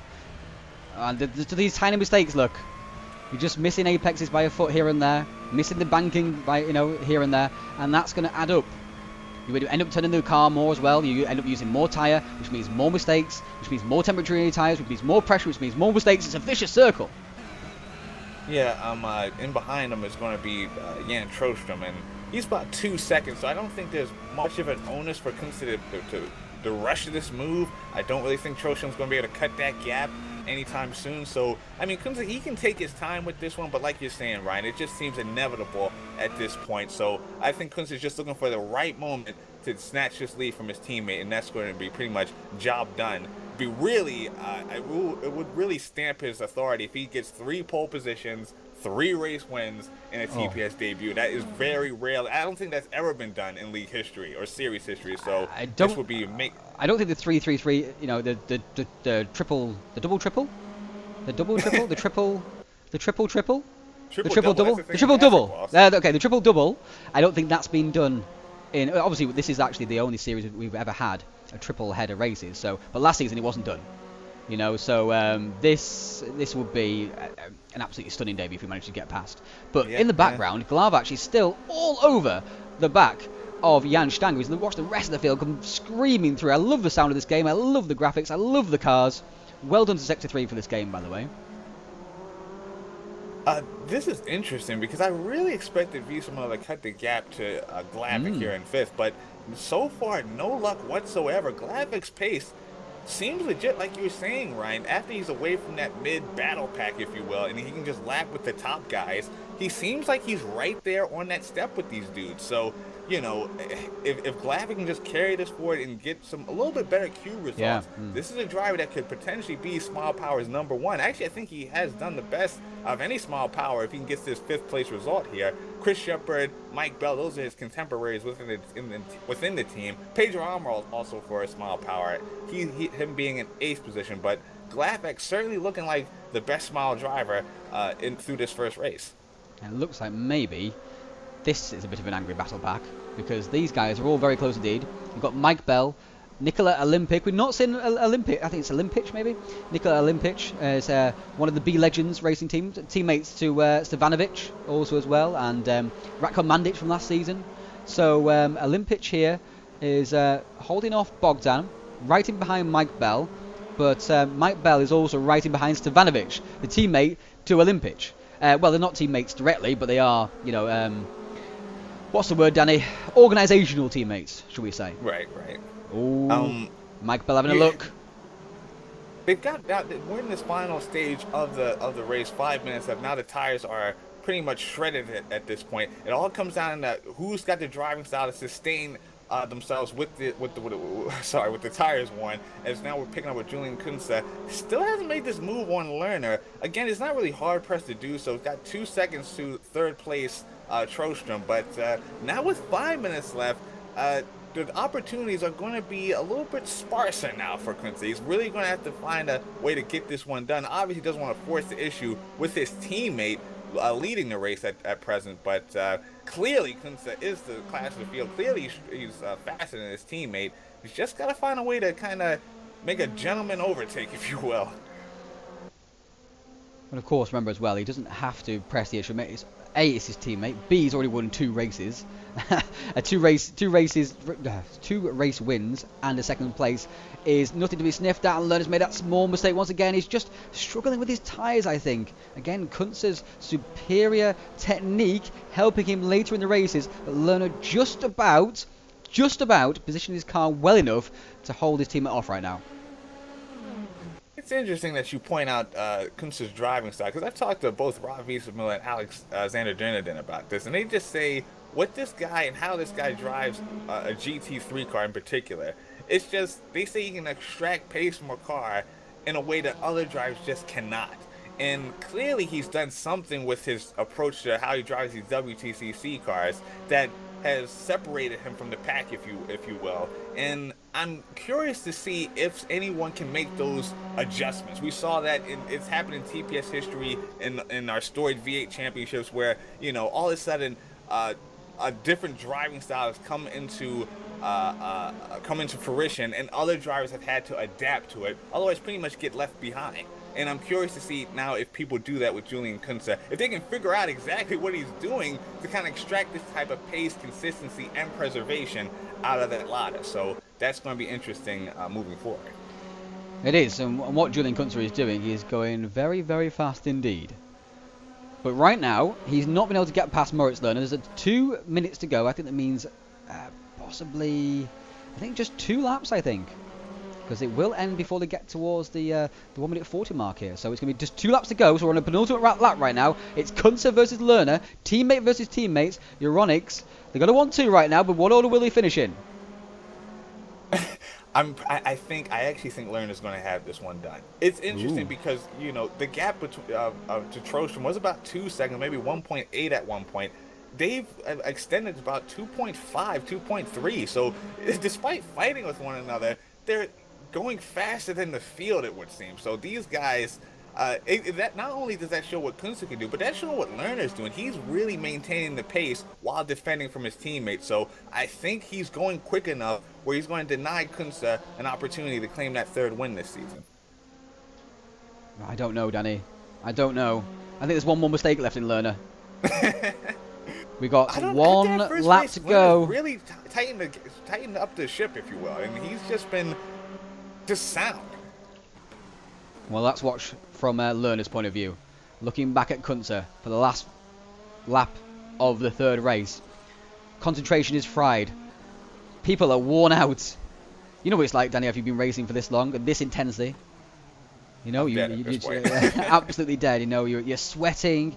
You can't quite see what you're doing. Your eyes are blurring over. You're dehydrated. You're angry probably at somebody. The pressure is so intense. Danny's always angry at some point. He usually ends up rage quitting, but these two are not going to rage quit. They're 1-2 right now. Lerner just missing again. Gets the car in though on the secondary part. Doesn't lose too much. But he's a bit narrower lines. He enters the corner a bit narrower than Kunze, if you notice.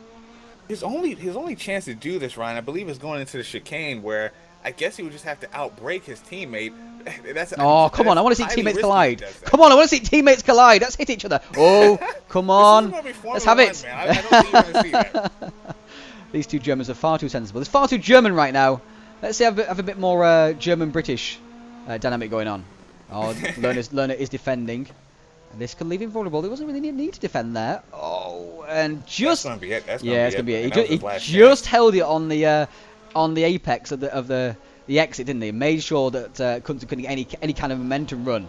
But Lerner looks like he's going to take his first win of his TPS career, and very good improvement for him. He finished 18th, 2nd, and now he's held off his illustrious teammate Julian Kunze for First spot in the third race. Lerner wins from Kunze. A wonderful debut from Julian Kunze. I'm going to call that the best TPS debut of all time in the past 6.5 years we've been running leagues. Trostrom comes in third spot. Stanger holds off Glabach for that fourth and fifth. Wiesemuller is sixth. He'll be disappointed with this opening round. He now knows what he's up against. Banky in seventh, great result for him. Butcher brought him across the line in eighth spot. Strana and Dornadin ninth and 10th. So Dornadin, nice recovery from him. With changed for me. I do apologise. Amaral in 11th spot. Shepard in 12th. Kopp in 13th. Mike Bell in 14th. Olympic in 14th. With Bogdan 15th.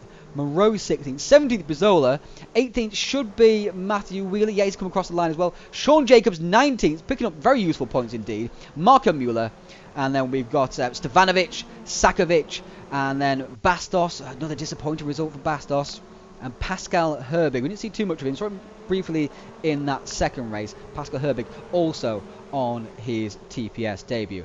Now, a couple of things to ask you from that race, Danny. Do you think Lerner now can repeat that consistently throughout the season?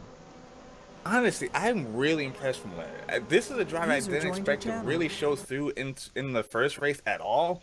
I thought maybe the moment the pressure would get to him, and the fact that he was able to collect himself after the very disappointing first race and just get closer to his teammate in the second race. And then, you know, we saw in the first few stages of the third race where he made a point to go and challenge Kunze. And then once he had the lead, he was not going to give it up. And the fact that he did that and made that mental adjustment in the very first round, yes, I believe we're going to see Lerner challenge throughout the remainder of the championship. I think this is going to be a huge momentum builder going into Nürburgring. Seeing that he can beat Kunze, he just has to find a way to maybe get around him in the opening a few laps or whatnot. And yeah, I think he can carry this forward as the championship progresses. Okay, and what do you think to the TC2 announcement as well, Danny?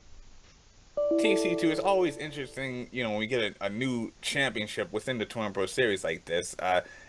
Never used the Audis before. I guess maybe, I don't want to say this is similar to the Clios, because that would be more TC3, so it's going to be interesting to see what type of drivers we attract to, with this. And yeah, I'm looking forward to seeing, you know, TPS, you know, continue the partnership with Race Room, if you will, and create more of a tiered system, if you will, when it comes to the TC system. Well, some could argue that the prize in TC2 is better than the prize in TC1.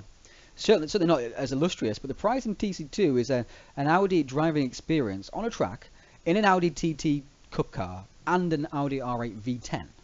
Right. Who wants that when you can get a nice TPS mug or WTCC mug? Come on. Here's the mug. Here's the mug. Get your priorities straight, right?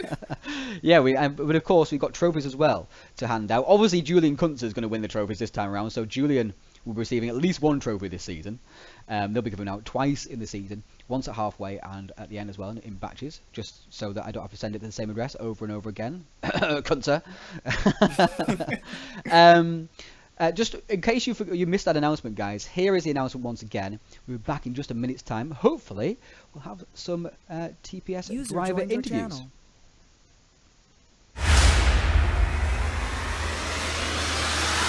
Microphone muted.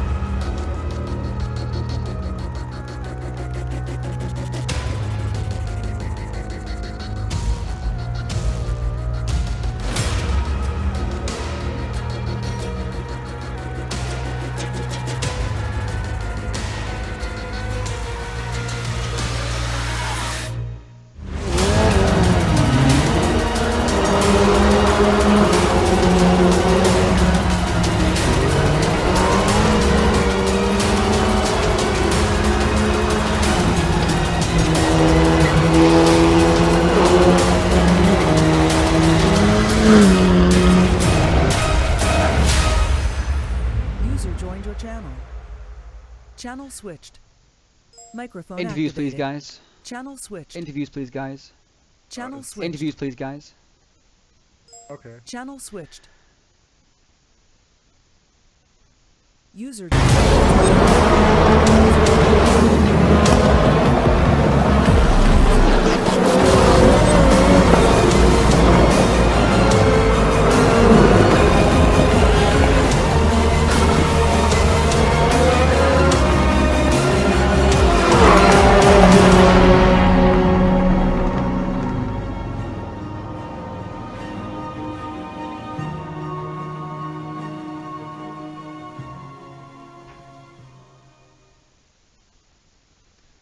Microphone activated. Hello and welcome back to the TCOne 2016 post-race show. We're going to have a few words from a few of our drivers now, but I think it's only right to start, isn't it, Danny, with the round winner there, the winner of the Zandvoort Trophy also as well, Julian Kunze. Julian, that was a stunning debut. Tell us how you did it. Yeah, good evening. Thanks, Ryan. Was an astonishing performance I did tonight. Agreed. Yeah, I didn't expect it in the beginning, cause this morning I did a 0.4 in quali, and I was really satisfied with this round. And yeah, after the 3 qualifiers, I had always 0.3. I don't know what happened. Maybe that rush of adrenaline just caught you. I mean, you led from the front so well in both the first 2 races. How were you able to do that? Have you got superior tyre wear perhaps to other drivers, do you think? Nah, I just, if I'm in front, I can go my pace. And I don't really push the car too hard. So the tires are quite good in the end. And of course I switched the setup really well, that I got a lot of oversteering, so the front tires does not degrade so much. Yeah, it looked absolutely superb, didn't it, Danny? We were commenting in the race about your technique, and now obviously the question now is, after that kind of performance, which was utterly dominant, well, almost utterly dominant, how do you feel about the championship? Surely you see yourself as the favourite. Maybe. I don't know what the other tracks are about with these cars, because this was the first time I tried the WTCC 15. Yeah, it fits quite well for me on this track, but I don't know what's going on the other. Nürburgring's next. A little bit more of a handling trap perhaps, because there's not the banking for that the Zandvoort has that the Lada can use. Do you think it's going to struggle there a bit more? Like I said before, Zandvoort was the one and only track I did. Maybe Salzburgring. Okay. How does it feel at Salzburgring? Quite well. Okay. I raced against Robert Wiesenmüller, and this evening was really nice. Okay, well, very well done today. That was a fantastic performance. 3 pole positions, 2 race wins, and a second spot. Almost got that 3rd race win. But it was Moritz Lerner who took that 3rd race win. A triple win for Euronics Gaming, and Danny has him now. Yeah, so Moritz, the first question I want to ask you about, and pretty much what happened in the first race, because I believe you queued 12th, but then you fell back to 18th. So could you walk us through what happened from your perspective? Yeah, my quali wasn't that good. Started 12th, but in the first corner someone backed into me without braking, and yeah, after that I was last place and tried to get some places, but in the end it was only 18th. Now in the second race, you turned things around tremendously. Q2nd. So anything you did differently from that Q1 session to Q2? Nothing different, only a better lap, and yeah, starting second, finished second, nothing really happened in the race, and yeah. So then let me ask you about the first, pretty much stages of the 3rd race, where you make a point to kind of challenge Julian, get in front of him, and after that you just held on to it. So were you trying to send a statement, or does it enter your mind that this is your teammate at all, or are you just simply looking at Julian as a fellow competitor? Bit of both, fellow competitor and my teammate, and yeah, I could get him on the outside in the first corner, and yeah, he was a very hard opponent the whole race long, and this was a very hard race.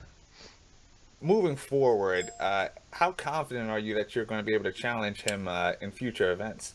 User left your channel. I don't know, I will try it, but he is pretty fast, so maybe. Let's see. Well, regardless, well done to you. Tremendous results in the second and the third race after lackluster performance in the first. But now we're going to have I believe Ron wants to talk to Rob Wiesenmuller, obviously the 3-time TPS champion and one of the perennial favorites going into this season. So, yeah, one of the favourites for. Oh, my apologies. I actually activated. have unmute my mic. One of the favourites going forward into the season is of course Robert Wiesenmuller. Rob, that didn't go as well as I'm sure you hoped. Outpaced by the Euronics guys, held your own in that second race, of course, but very lonely third race and didn't qualify well in race 3.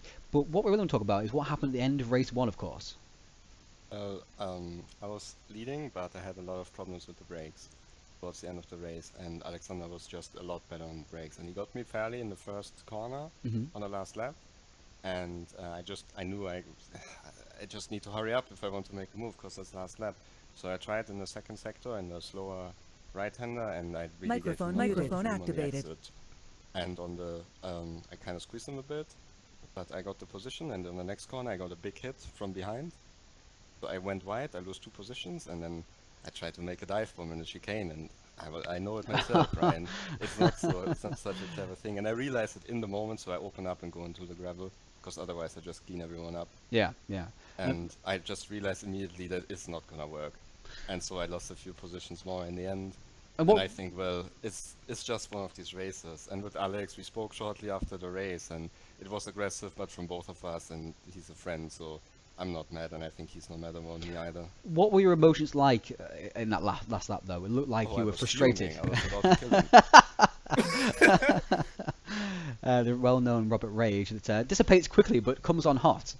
And obviously it cost you when you finished 7th in that first race, and when you obviously were 5th going into that chicane. And that's obviously not going to hurt your championship going forward.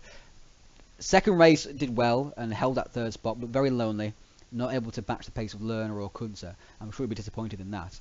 It looked like you had higher tyre wear perhaps than a couple of the other guys around you. For me, it felt more like it was the brakes. Okay. It was getting really difficult at the end of the race to control them. Why was that? No. I mean, I wouldn't have the problem if I figured it out already. Well, I was wondering whether because they were too hot or, they balanced the car. To show me that. Okay. It just got, like, my braking distances got worse, and I always have to kind of go, like, lift off the pedal a bit in the end of the braking zone when I'm in the gear that I want to take the corner in. And this point where I could hold the brake, that shifted towards the end of the race, and it just got really difficult for me to control. And so I always lost out. And in the 3rd race, you qualified 9th, ended up finishing 6th after a strong, opening part of the race, as you always have a strong opening part of the race. But from there, you stuck there. I mean, how these results today? How does that put you going forward in the rest of the championship? Because obviously, going for the championship, how does that feel it places you?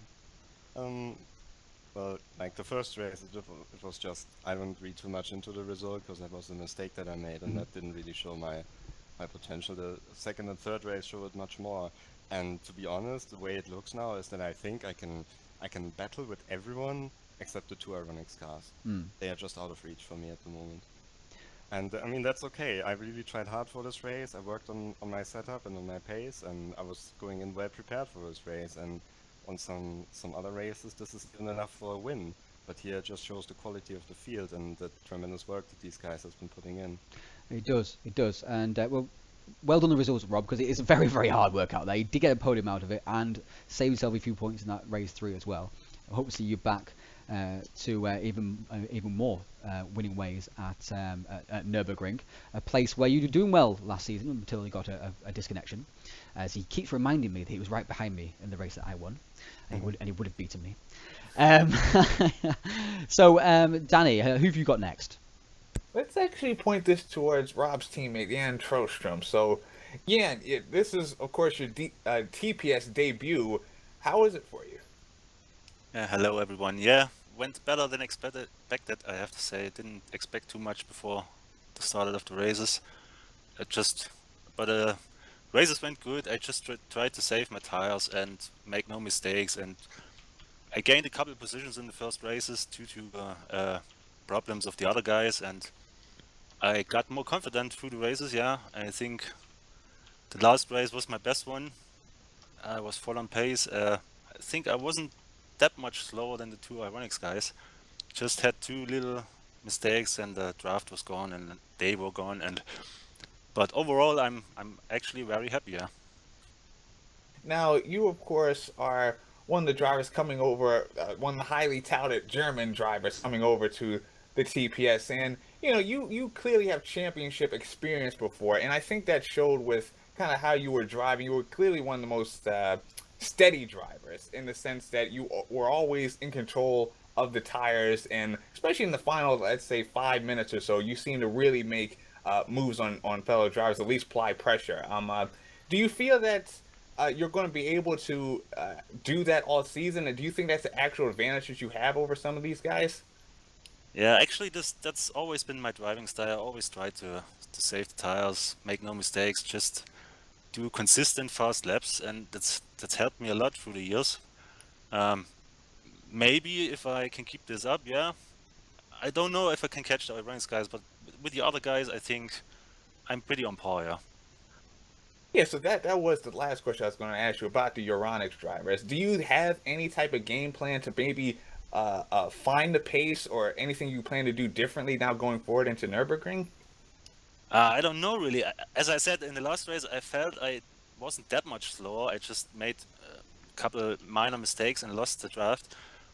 Maybe on other tracks, the Honda is a bit better or stronger than the Lada. I don't know really. I've not driven that much with the 15 cars. We'll see over the season. Well, certainly a great opening a stint within the Touring Pro Series. To get a podium like that was truly outstanding there. So good luck moving forward. And Ryan's going to have our next driver. I am, and our next driver is going to be Sean Jacobs, because Sean is obviously racing from Australia. It's probably about, what is it now, 5 in the morning for Sean right now, and if he unmutes his mic, we might ask him a couple of questions. Sean has disappeared. Okay, so Sean's big moment is gone. It was got the broadcast there, and absolutely bottled it, so not going to be able to do it at all. So Chris Butcher we're going to talk to instead then. Sorry, I've made it, mate. Oh, there we go. Sean's back. Hey, someone ran to Australia and poked him. Sean, I was already trying to start practice for the next round. That's eager. I like that attitude. Obviously at the back of the field here, Sean, in general, but your debut at TPS, you're racing at 4 or 5 in the morning. How do you think it went? It was chaos. I was a little bit disappointed that I would have expected slightly better, but yeah, there was a bit of chaos back there. I was almost considering starting from the rear just to avoid those impacts from behind. So yeah, a little bit disappointed, but that's all right. We'll keep at it. Well, the key there, Mr. Jacobs, is to qualify higher up, and then you don't get back there with all the people who've been done for drunk driving, speeding tickets. That is exactly it. 1 lap pace is definitely where I need to find it. So that's why I was jumping straight into the leaderboard now to try and pick up that 1 lap pace for next round. He's not joking. He was actually doing that. Great stuff. Yeah. Yep. So good to hear from you, Sean, and we appreciate the commitment as well, because obviously it's so early in the morning for you guys. So it's difficult for you to even keep concentration to even I'm going to go back pace. to bed shortly. Yeah. So thanks for that, Sean. Danny, you're going to speak to Eric Strana. Thanks, Sean. You're going to speak to Eric Strana, who was impressive in that second race. Yeah, I mean, so Eric, clearly one of the storied TPS drivers coming into this thing. Maybe not the outright pace in the Q1 session, but you certainly picked it up as the event progressed. So how were things for you? Yeah, like you said, I managed to improve as the event went on. Really been struggling to actually get a feel for everything and just try to get into it. I don't have much experience with race room, so it's different. I know many people say it's very similar to other stuff, but I can't get a good feeling and stuff. But enough of that. Yeah, like you said, I did manage to improve. Race 2 was definitely the best. I just tried to stay out of trouble best I could, because there was quite a lot to stay out of, if we put it that way. I definitely didn't have the outright pace to finish where I finished, but I just tried to use better racecraft than most around me and try and get around people in that way. So It improved. I was certainly expecting to be higher up, but hopefully, if I keep improving like this, hopefully that pace will show up. Maybe not to challenge for poles because that seems like a light year away, but hopefully podiums would be nice to actually get around to. Now, you had the moment of the broadcast, perhaps, when you do double overtake on Jan Stenga and Ben Spanky. Talk us through what was going on there. Yeah, I was following them for quite a bit, and I could see that things were getting feisty. There were quite a lot of elbows and shoulders and all kinds of body parts hitting each other, so I could kind of sense something was gonna happen, so I just tried to stay behind them as close as I could, and then I saw them tangle, so I thought, right, here's my chance, so I dove for the gap that was presented to me, and through I went. So if you wait your time, you'll get the opportunities you're waiting for, hopefully. So the final thing I'll ask you is about just moving forward. You touched on it a little bit, how you were able to improve as even this event progressed. So clearly you're hopeful moving forward in the championship. Any particular tracks you feel are going to suit your car and your driving style maybe a little bit better than Zandvoort did? I don't know. The problem is Zandvoort on the calendar thus far. Well, Zandvoort has probably been my favorite track that I know from having raced it a lot from before. I know Sonoma, I really like that as well, but then there aren't that many that I particularly like so much. So hopefully I'll be proven wrong. But right now, I'll just have to wait and see what happens later on the season. Well, good luck moving forward to you, Eric, and I know Ryan's got our next driver now. Well, I'm going to wrap up the interviews there, actually. You know, we're getting on for time here, and we want a few words at the end of the broadcast here, Danny. Danny, there's a few storylines there, of course, apart from, obviously, Kunter absolutely destroying the field. But one thing I wanted to mention was, the competitiveness of this series, of TPS in general. You looked at Lerner. Lerner made a small mistake in first qualifying and qualifies 12th. Joined your channel. Ends up in 18th position. And yet he has the pace to go first or second. It just shows that one small mistake and look how far back you go. Yeah, we saw the same occurrence happen with Janko Glavik, where, really didn't feature earlier in the first race, but then once he found the Q pace, was able to be right there at the front. Few drivers were doing that kind of slinking maneuver throughout the day, and so yeah, it's going to be a huge feature to the championship. Not only outright pace, but consistency, the ability to always be within that top 10 or so. And because you're right, the minute you are down in the pack, you are buried. We saw Durden fall back to 16th in the third race. I think he only came up to, I believe, 11th or 12th when all things were said and done. So yeah, if you don't qualify well, if you go back behind 16 or 18 cars, these guys are all world class. So it's a hard, almost an impossible feat to do these insane runs through the whole field. So yeah, it's going to be a big feature as this series progresses. It is. So I'd like to wrap up the broadcast there. Thank you to Danny. Thank you to Sector 3 and Race Room, of course. Thank you to WTCC for their partnership.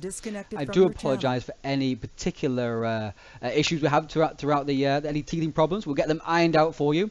And very well done to Julian Kunze and Euronic Gaming's and Moritz Lerner. They go forward as the championship favourites from this opening race.